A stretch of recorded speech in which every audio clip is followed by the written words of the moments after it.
Hey there, my name is Darryl Woods, and I work at Adult Services out of Hollywood, St. Paul's, and this is 10 Quick Facts about Rosa Parks. Number one, as you probably already know, Rosa Parks was arrested for refusing to give up her seat on a bus so that a white man could sit down. That happened on December 1st, 1955. Number two, Parks had been involved with civil rights prior to this incident. She had joined the NAACP in 1943 and was the secretary of her local branch at the time of her arrest. The previous summer, she had attended a workshop on social and economic justice. Number three, Parks said she wasn't looking to take a stand that day. She had had run-ins with that same bus driver before and had vowed not to get on his bus anymore, but she was distracted and hadn't really noticed who the driver was until she started boarding. Number four, she also said she wasn't motivated by being too tired. She did admit to being tired, but not any more than any other day after work. The only tired I was tired of giving in, she said.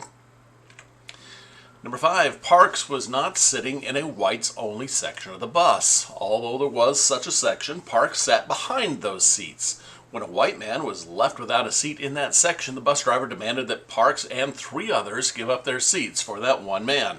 And once the other three got up, there was plenty of room for the white man to sit down, but Parks was arrested anyway for refusing to follow the law. Number six, the next February she was arrested again, this time for being one of the organizers and carpool dispatcher for the Montgomery bus boycott. Number seven, when the Supreme Court ended bus segregation and the bus boycott ended, Parks posed for the press as she boarded a bus. Coincidentally, the same bus driver was driving that bus.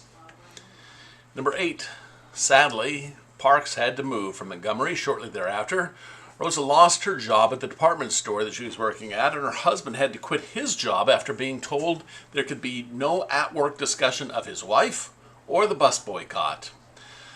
She was also receiving nearly constant death threats.